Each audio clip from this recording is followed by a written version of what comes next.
This podcast is sponsored by nobody. Hey fans, this is Deborah Lynn Gordon, better known as Ghoul of Your Dreams. Now, I was a zombie in George Romero's Dawn of the Dead, but I was the lead female zombie in Day of the Dead. And you're listening to Tommy Throwback Kovac on Splat from the Past. Rigor mortis is beginning to set in.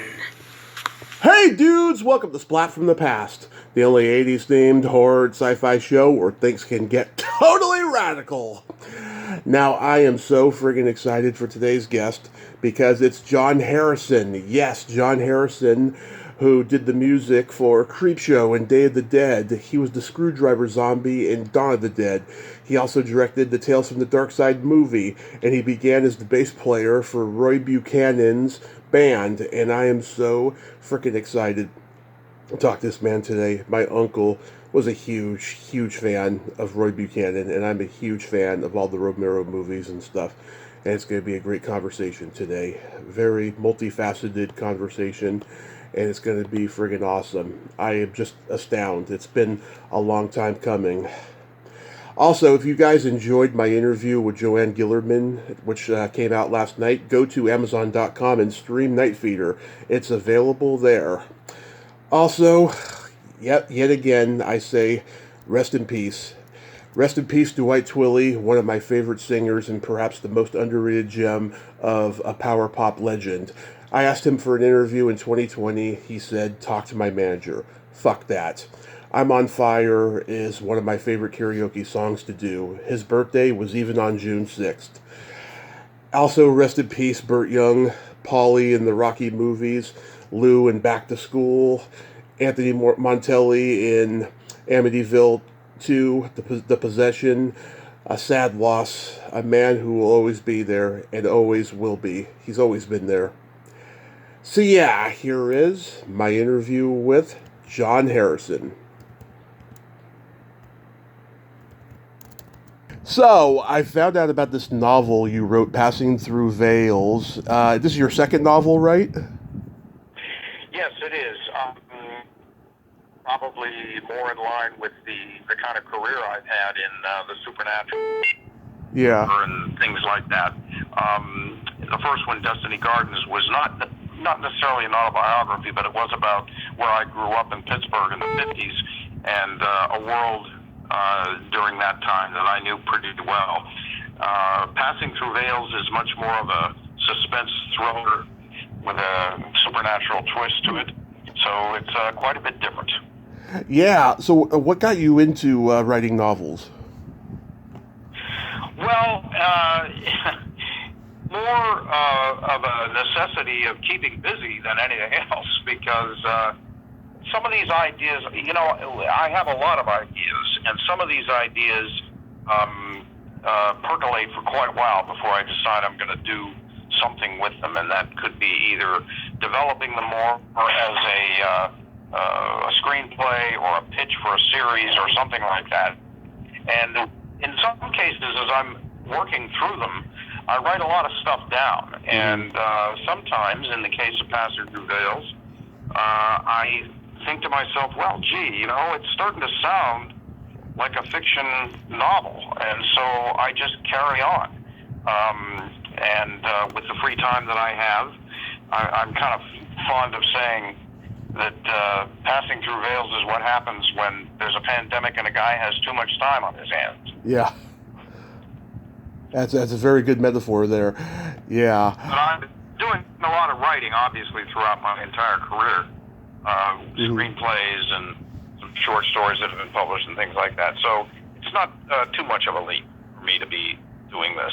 It's just another version of storytelling for me. Yeah, absolutely. Are you going to write another one? I've got a couple. I've got a couple of ideas. I've got one on the shelf that my agent will probably take out pretty soon. Nice. So, going back in time, what age did you start gravitating toward music and acting? Well, I was a musician pretty much. I started off choruses, chorales of the schools, and and in high school put a band together with my friends. And so I've been a working musician pretty much all my life. And that band went through college, and then we located to central Pennsylvania, and we're on the bar circuit for a bunch of years. And then I was on the road with a guitarist named Roy Buchanan. Yep. For 4 years, and toured with him and made records with him. But I had always wanted to. I knew that I wasn't going to be, 60 years old and still in lounges and so forth. And I wanted to be in drama, and I was lucky enough to come back to my hometown and met George Romero. Yep. And dear friend, working together for many, many years, and the opportunity to do the scores for a couple of his movies.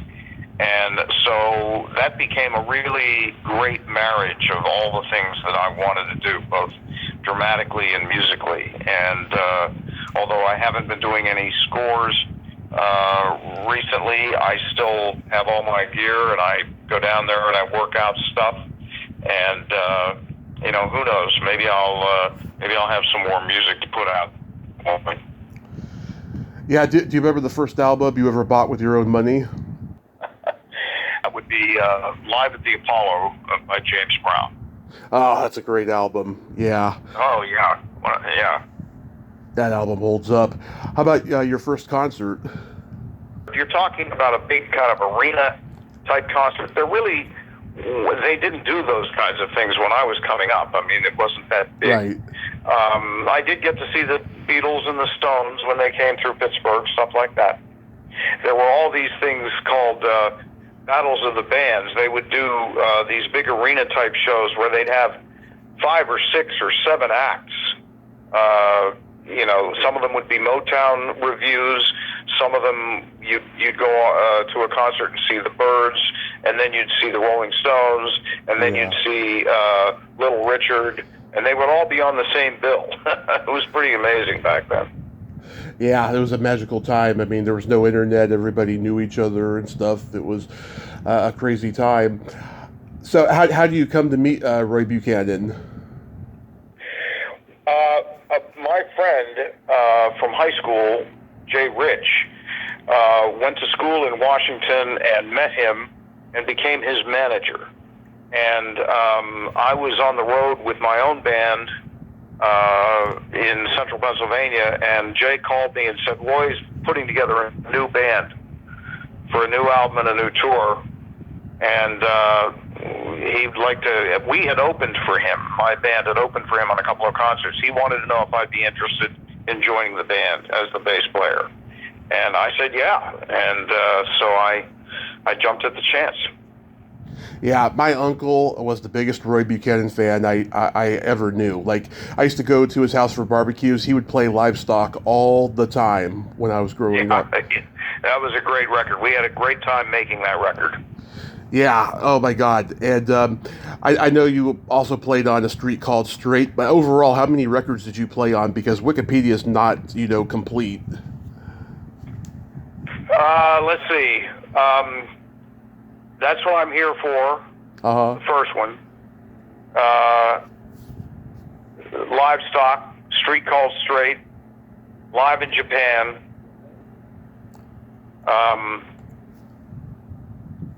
And a couple of cuts that ended up on an anthology of Roy's stuff much later that Polydor put out. I forget what that was called. Sweet Dreams, I think it was called. Okay, yeah. So, yeah, about 4 albums, some other cuts. Yeah, that's so cool. And when you guys went on the road, who'd you open for? Oh, all kinds of people. Everybody from, say, Muddy Waters to Mountain to... and a lot of times we were the headliners. Right. So, depending on the size of the venue, we'd either be the opening act or we'd be the headliner.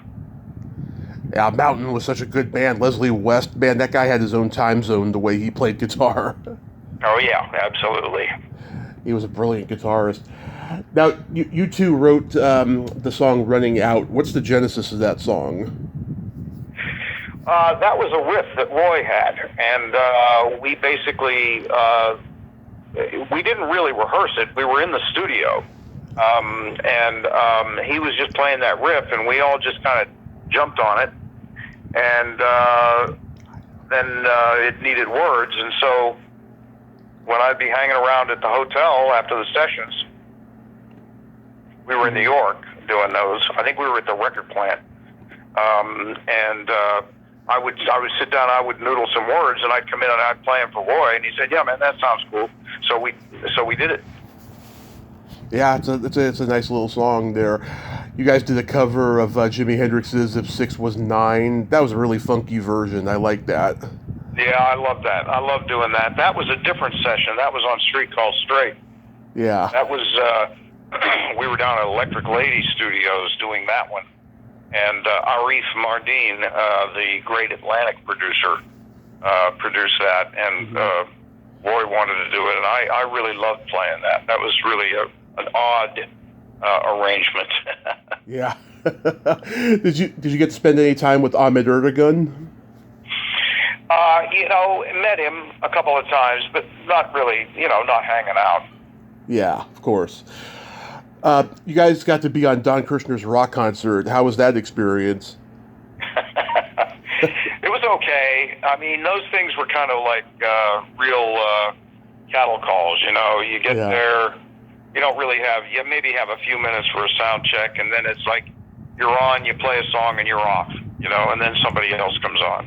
It's pretty, and it's not a great sort of venue for getting an audience connection because it's really very technical.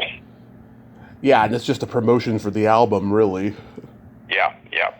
Yeah, you can't improvise or jam or anything. Did you and Roy remain in touch until he passed? Off and on. When I left him in '77, he was moving on to. We had just finished the tour, and I think he was going to just lay back for a while. I wanted to move on with my filmmaking career, and a couple of months later, he called me up, and he wanted to know if I could get back on the road with him, and I really had to step back, and I really felt bad about it because I think he was disappointed and I was disappointed. But I had really, by that time, committed to a whole set of projects with my partners in the film business, and so I just couldn't abandon that by that time. But off and on, stayed in touch. When I was living in Los Angeles, he came through playing. I'd go to the clubs where he was playing. I'd see him. Mm-hmm. He's such an underrated musician, even today. I mean, you rarely hear him in the same voice as the great blues guitarist. He was one of the greats, and I think that his style of playing, his abilities hold up against anybody that's out there now or then. I totally agree with you. Totally agree. So how do you meet George Romero? Well, when I moved back to Pittsburgh, and even while I was still working with Roy, I was putting together a small film production company with two partners of mine, Dusty Nelson and Pat Buba. And we had a small independent production company doing commercials and industrials. And one day, my partner Dusty came in and showed me a newspaper article about George. He had just signed a deal to do some sports documentaries. Mm-hmm. And we called him up and said, look, we've got some equipment, we've got some skills and so forth. If you're looking for production teams to go out and help you make these things. And he, before I could even get another word out, he said, well, where are you guys? I said, well, we're down on Smithfield Street. He said, okay, I'll be there in 5 minutes. And he hung up. And he came down, and watched a couple of our films and said, let's work together. And that just, one thing led to the next, and that was it. Pittsburgh was a very small town for filmmaking at the time. I mean, it was one of the benefits of it because everybody knew everybody. If you wanted to be in that business, you pretty much ended up knowing everybody else who was in that business and wanted to be. And so there was a lot of cross-pollination among us. And I ended up being his first assistant director, writing the scores for his movies. My friend Pat Booba became his editor. It was just the way it was back then. It was great. Did you know Savini at Carnegie Mellon? Oh, well, I didn't know him at Carnegie Mellon, but I knew Tom. Yeah, sure. Yeah. I've talked to like 14 people from Dawn of the Dead because it's my favorite zombie movie of all time. I talked to Reniger and Amplis and Deborah Gordon and Gina Jeffries, etc. And I just love the campy aspect of this movie, and it still holds up. So like when you're playing the Screwdriver zombie, like how many hours of makeup did it take for you? Well, it didn't take very long in the makeup. It just took a long time for get me on the set. Because, I was told when I went out there that I was, the story of it. I was really there to take care of a continuity error. Right. In one shot, in the A side of the shot, Scotty is running in one direction and he has his sweater wrapped around his waist. Mm-hmm. In the reverse of that shot, in the B side, he didn't have it. And they had just forgotten. So they needed a way to get it off so that the two shots would cut together. And I got a call from Zilla Clinton, who was the production manager, who said, would you come out, and just help us out? Your friends of George's, come on out and do a zombie thing. I said, sure. So I went out, and I got there at around 8 o'clock, and they kept telling me, well, you just come on in another hour or so. But about 2 o'clock in the morning, they finally got around to me. And how many times did you have to tackle Scott? Not too many. We just did a few takes on that part of it, and then there was the struggle on the floor, mm-hmm. and then we set up the gag.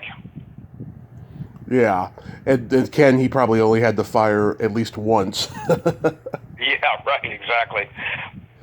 Yeah, how long were you there overall? On Dawn? On Dawn, yeah. Was it like a day or something? Just that one bit. That was the only way I was involved in Dawn. George had started that film, but Pat and Dusty and I were still we were getting ready to make our own film called Effects. Right. And so I was pretty much consumed by all of that. So I just really did the one bit, and that was all on Dawn. After that, there was Night Riders and Creep Show and Day of the Dead and all that.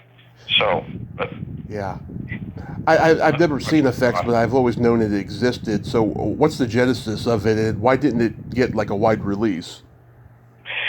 Well, just like everything, man, it's like a small company bought it, didn't really have the resources to distribute it, and then it just kind of sat on the shelf. Contractually, I couldn't get it back for a few years. Finally did, and it came out on video with Synapse Films, who basically brought it back to life because it had become kind of this cult mystery all these years. Everybody said, well, we've heard about this movie, but nobody can get it.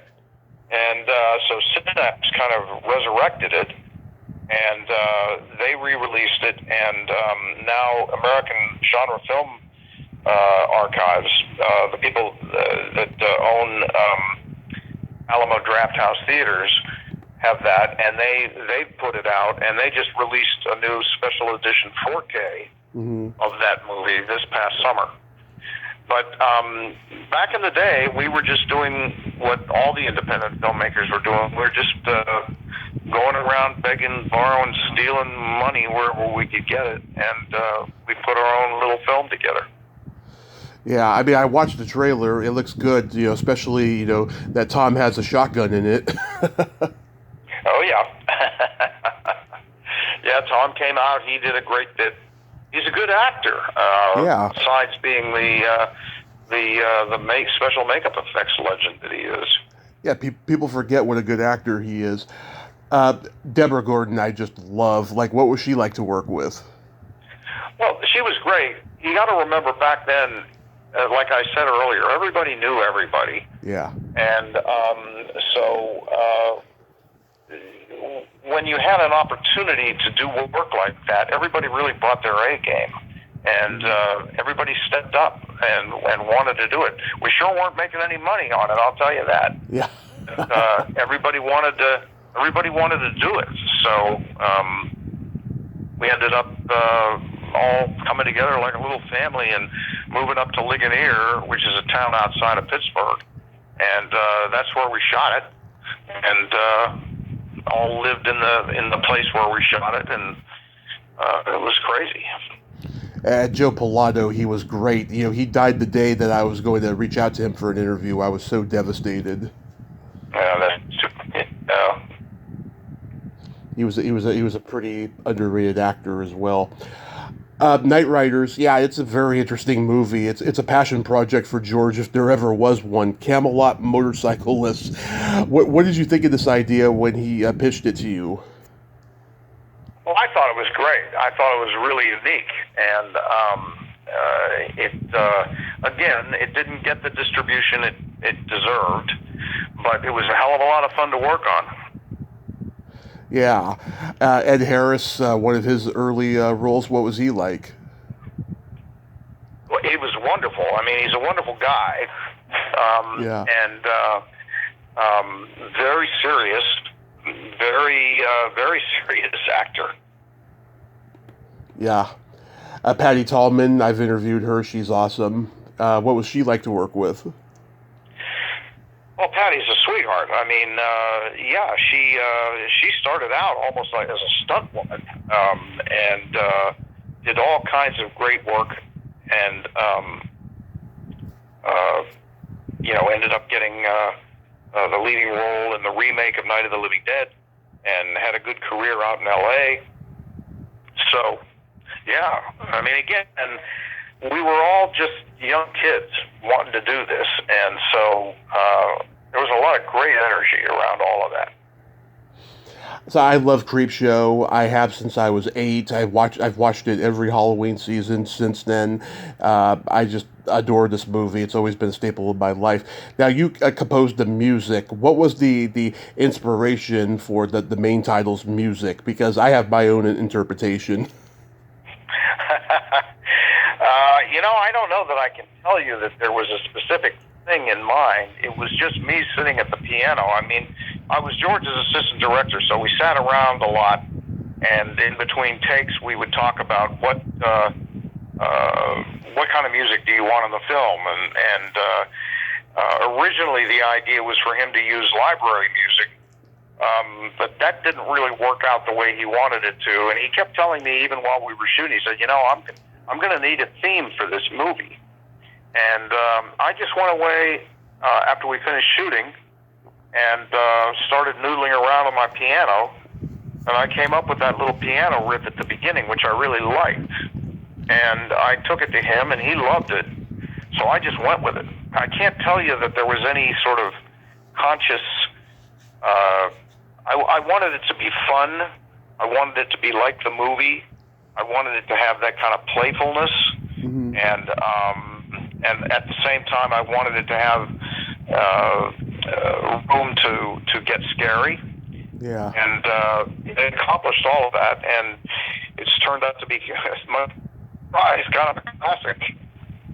Yeah, I mean, it reminds me of combinations of The Exorcist, Carpenter's Halloween, with a little bit of Richard Band's music for Empire, that gloomy piano and synthesizer, and I love that part where the choir sounds like mean kids taunting a good kid. Absolutely. Well, I have to give Michelle Debussy credit for that, because Michelle, I had the idea, but I didn't really know how to make it work. There was a little riff on the piano, but I met Michelle, and she was a composition major at Carnegie Mellon, and I said, look, I really need a choir in this, and she put it together. She did the arrangements, she got the singers, and she found a way to get that whole childlike taunting in the right place, and so I have to give her a lot of credit. Because all through, she also she invented the whole Dies Irae chant that goes along in the. You can hear it in the main title, which is a requiem kind of a chant, and chant of the dead kind of thing, and it really just added so much to that theme. It is brilliant, really, really brilliant, and those lush keyboard riffs during the chapter interludes too. Those are really good as well. So Savini has described making Creepshow as 5 movies in one. Now, being an AD, did you find that so? Yeah, and in fact, I think that's the beauty of an anthology, because each story can be different, and Creepshow is definitely like that. The movie that I did for Paramount, Tales from the Dark Side, the movie, is that way. Each story has its own style and its own look, and I learned a great deal of that from George, but that was definitely the intention of Creepshow. Yes, I heard Leslie Nielsen was a riot with his fart machine on set.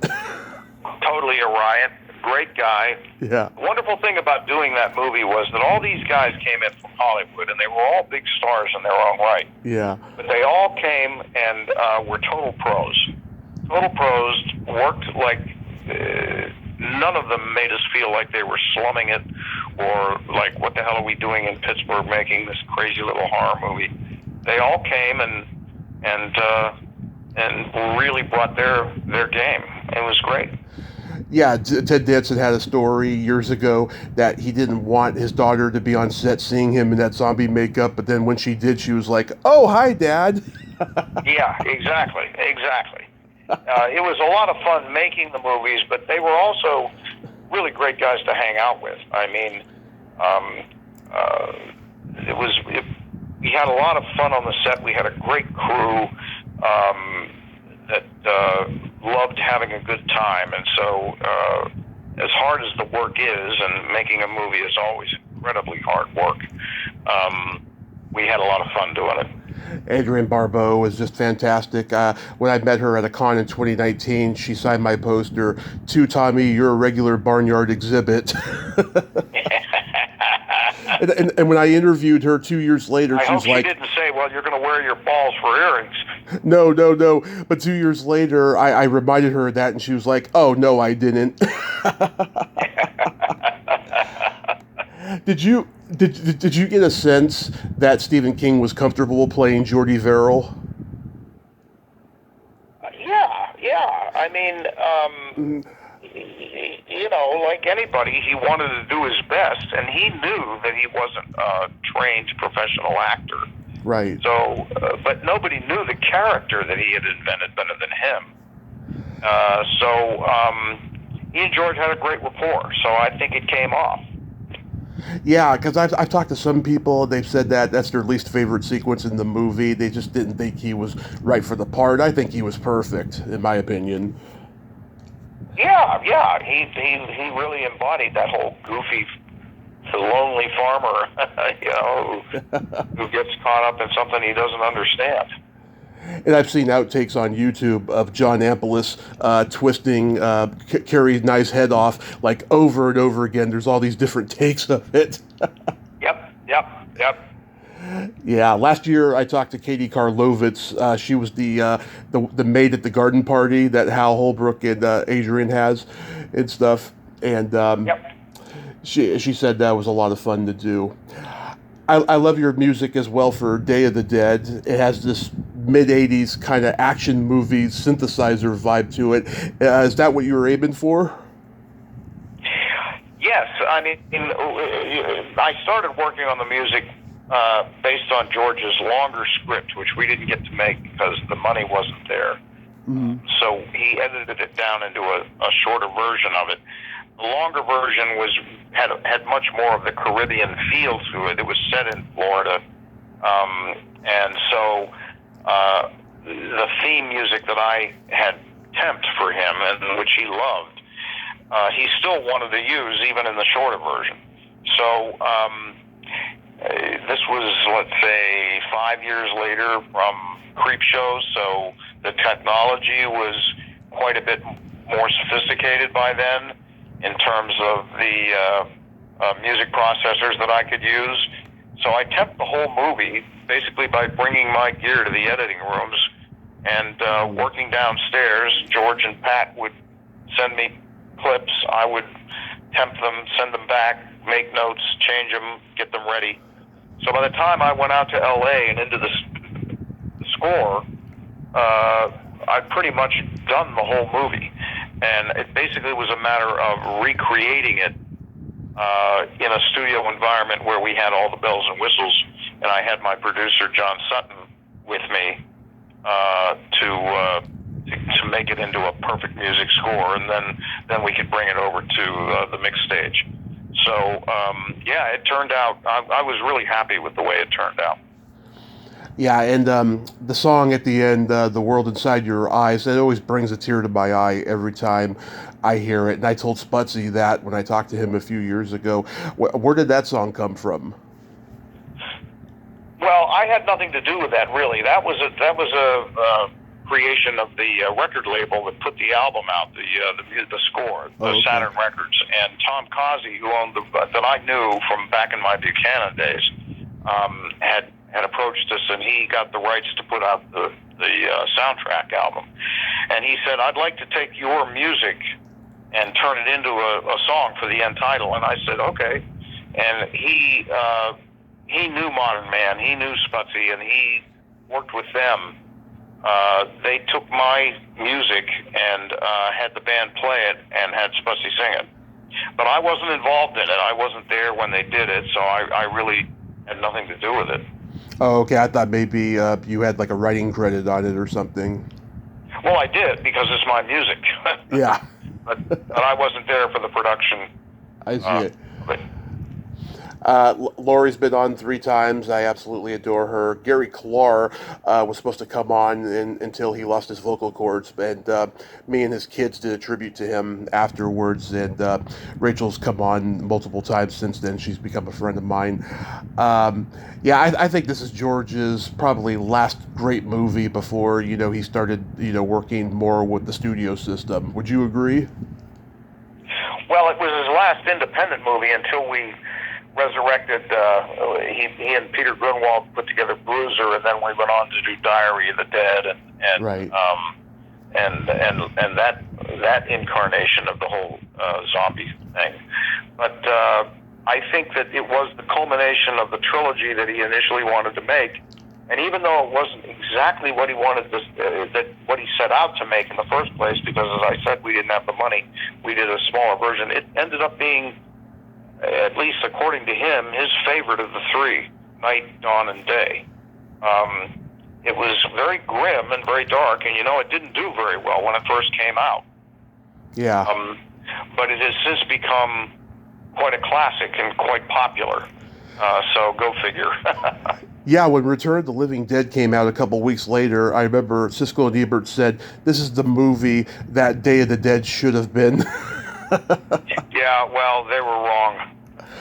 I love both movies in their own right, but yeah, it took me a while to warm up to Day of the Dead. I like it a lot more now than I used to, but Dawn will always be my favorite because it's just so grindhousey and just so, even, Italian horror overtones, because Dario Argento did have something to do with production of Dawn, And yes, it definitely is the fun one. And I think by the time we got to making Day, the world had changed and George had changed, and so it's of its time. In some ways, it's a lot more accomplished production-wise. Right. But it's a very grim story. It's not surprising that people didn't respond to it with open arms immediately.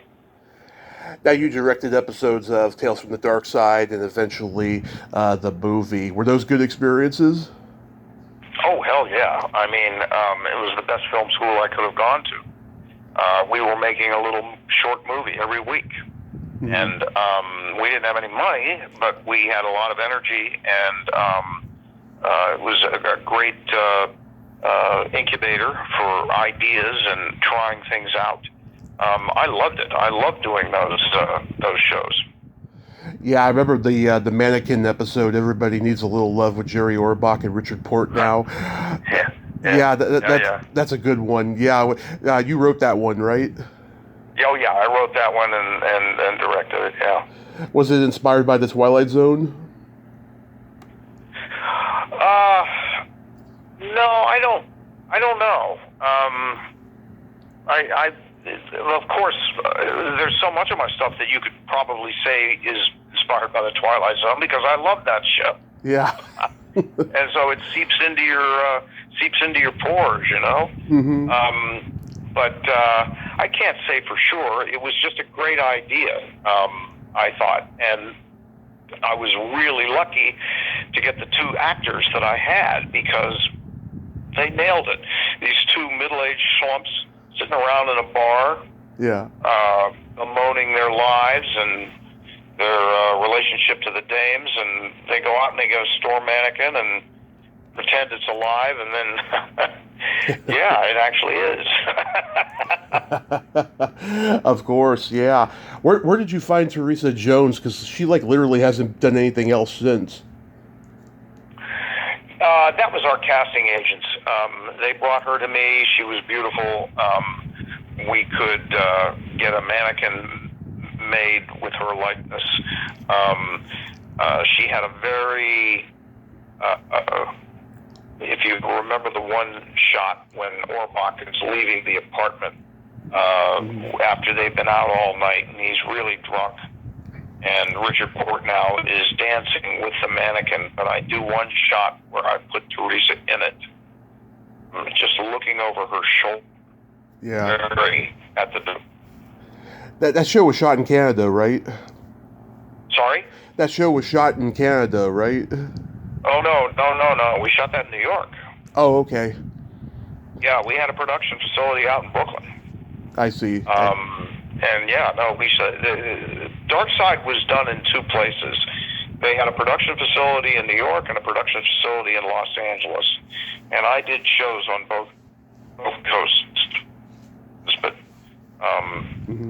that one was done in New York, and it introduced me to a cinematographer that I've worked with on many things since, named Rob Draper, and who just fabulous cinematographer, and he and I share a love of film noir, and that was definitely the style we were going for. When you guys did the movie, what was it like working with Deborah Harry? Well, she was a hoot. She was hysterical. She had a great sense of humor. She was game to do anything that I wanted. A very dry wit, a very dry sense of humor. Yeah. But she played this, really wonderful middle-aged, upper-class young woman who was going to have a dinner party, and then you find out what she's really up to. Yeah. But offset, she was just as funny as hell. Yeah, I've seen her in interviews. She could be pretty funny. This was one of Steve Buscemi's early roles. Did you know then that this guy was talented enough to be a star? Well, no, but I'm not surprised. I wasn't surprised, and even though I haven't talked to Steve in years, right after Tales from the Dark Side, we stayed in touch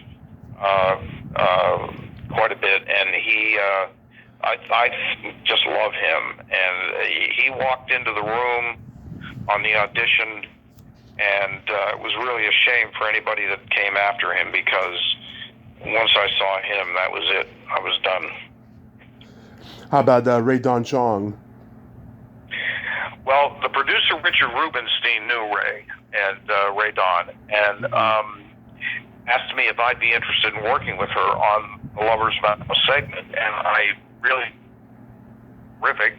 Obviously, she's gorgeous, Yeah. and I thought, well, this could really be cool. But I had really focused on the male actor Preston, who was the lead of that story, and I wanted Jamie Remar for it. Mm-hmm. So I was a little nervous when I called Ray Dawn to ask her, hey, listen, I've got this idea. Are you comfortable working with him? Because it was going to be quite an intimate shoot, and I wanted the chemistry between the two actors to really work. And as soon as I mentioned Jamie's name, Ray Don said, well, I love Jamie Remar. I would love to work with him. So it just all came together. Yeah, that ending is so scary of Lover's Vow with that winged serpent. You know, I remember around the same time Gremlins 2 came out, and one of the gremlins turns into a bat, and it just reminded me of the same type of creature effects watching both. Yep. You know? Yep. Yeah, it was great. And that's a tribute to the KNB boys, Greg Nickett and Howard Berger, Robert Kurtzman. They put that together for me. We knew what it was going to be, basically, but I just had to have faith that they would show up and bring the creature on the day, and they sure did. Yeah, Greg Nicotero is so damn good. I mean, even Quentin Tarantino has had him work with him to do blood effects, you know, in Inglourious Bastards and stuff. Oh, on all of his movies.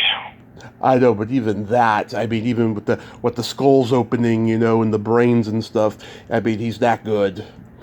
Oh yeah, absolutely. You directed 2 episodes of Tales from the Crypt. Was that fun? Oh yeah. Again, going back to the anthology series, like making a little movie every time, and I had 2 really good scripts, and I had great casts, and yeah, I loved doing it. It was great fun. I know in The Pit you got to work with another guest of mine, Marjan Holden. Oh, I haven't spoken to her in years. Yeah, she's great. Oh, another lady with a great sense of humor. She's wonderful. Yes. Yeah, no, she was fantastic. How did you manage to get Wayne Newton in that one? Well, that was the producers. The producers mostly it was either who was the I forget which producer it was a friend of his actually, and he would fly down. Wayne Newton would fly down every night from after his show. He would continue to do his show in Vegas and then come be on the set the next morning with us. It was probably Joel Silver. It was Joel, I think. You're right. I think Joel was a friend of Wayne's and asked him to come down, and Wayne said, "I'll do it, but I got to keep doing my show. I'm booked." And Joel said, "Well, look, we'll have a plane bring you down. We'll have a car pick you up, so forth and so on." And Wayne said, "No, I'll fly myself down in my own plane." And so that's what he would do. He would fly down after his show, take a nap, come to the set, work with us all day, fly back in time to do his show. It was just unbelievable. Yeah, because they had worked together on The Adventures of Ford Fairlane, the Andrew Dice Clay movie. So that just came to me. The Easel Kill Ya one with Tim Roth, that's a good one too. Had he done Reservoir Dogs yet? Do you know?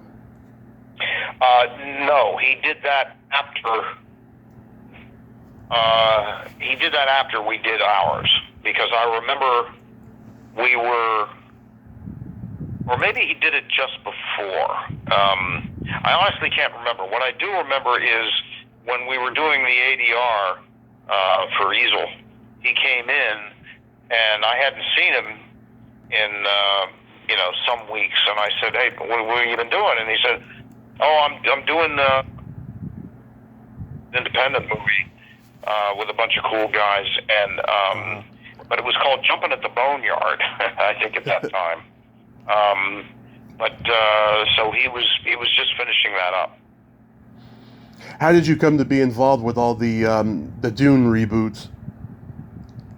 Well, again, that was producer Richard Rubenstein. I'd done the Dark Side movie for him. I'd done the TV show for him. I'd done all the movies with George when he was George's partner then. And he came to me in Los Angeles, called me up, said, "I'm going to be out there. I want to talk to you about something." And we went, had lunch. And he said, "I've got the TV rights to this old sci-fi book. I don't know whether you've ever heard of it. It's called Dune." I said, "Oh, yeah, Richard, I've heard of it." And he said, "Listen, we're putting together a package. I wondered if you wanted to pitch an idea of how to do it." And I said, "Hell yeah." So I went away and wrote up a whole idea, treatment of how I would approach it. and he loved it, and he took it to his partners at ABC, and they loved it, and then the rest is history. Yeah, were you shocked at all when the most recent won Best Picture at the Oscars? No. I loved it. I mean, Richard and I were still involved in a couple of incarnations. After we finished it, we were still involved in several attempts to mount it as a feature. And a lot of those attempts were really bad, and I'm really glad they never got made. When they hired Denis Villeneuve, I was really excited because I loved him as a... Mm-hmm. And so I got really when I knew that he was going to do it. Now, we didn't have anything to do with the production at all. If anything, our miniseries, the success of our miniseries, just gave a lot of people belief that the book actually could be adapted. And so it took a long while for it to happen. But no, I thought the picture was great, and I'm really looking forward to the next segment, next installment. Have you guys gotten any feedback from David Lynch? No, any contact with David. He didn't like his version, and right. He really doesn't like talking about it. They took it away from him. Yeah. And very bad experience. Yeah. So, out of all the hats you wear, which do you enjoy the most? I don't. It's a hard question to answer because I consider myself a storyteller, and each one of those things, whether it's writing music or writing a script or directing something, they're all storytelling at the end of the day. Mm-hmm. And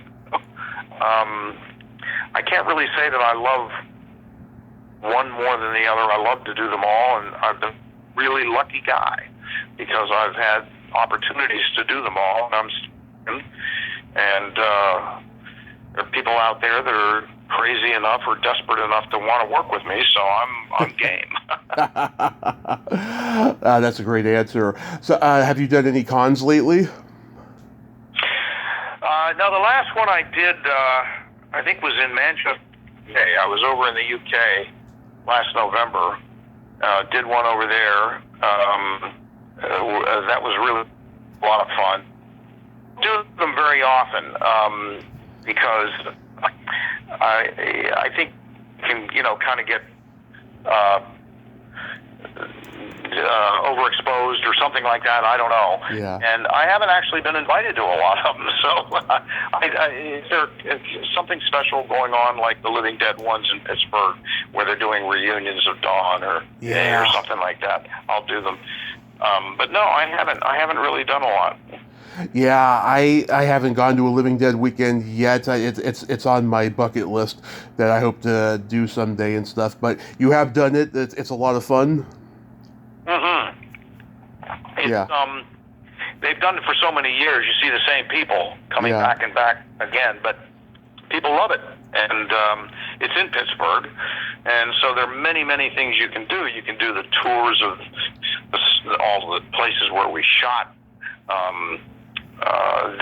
They take over, so their tours of the mall where Dawn was done. It's great. It's a lot of fun. That's so awesome. So do you have anything upcoming you'd like to mention? I have a new podcast, which I think will be on 24, John Harrison's Sinister Stories. And it's a podcast of short stories, which I'm going to have actors read, some of whom you'll know when the time comes. And they're fully scored and sound effects, so they're like full immersion storytelling, and I'm really excited about it. So it's a long process, but we're right at the beginning. It's a very long process. You'll find out more and more so, but it's very rewarding and a lot of fun when you get down to it. John, I can't tell you what a great honor this has been. Thank you so much for coming on today, and I'm so glad that you've started a podcast. I can't wait to listen when it comes out and stuff. I hope you have a happy holiday season. Keep writing and be safe out there. Much for having me. It's been a great conversation, so I appreciate it. My pleasure, sir. Thank you. Bye-bye. Well, there you have it. John Harrison. Ain't he a cool dude? Oh, what a nice man, huh? And great stories there. I don't think he's used to being interviewed by super fans. You know what I mean? Even though I don't like to lump myself in the super fan category, though. I mean, yeah, the master of minutia, sure, but you know, I don't know if he expected what he got, but I do believe him when he said that he had a good time. I mean, he's a very nice man. Well, until next time, this is Tommy Throwback Kovac saying, "There's no shame in living in the past because the present sucks." Later, dudes.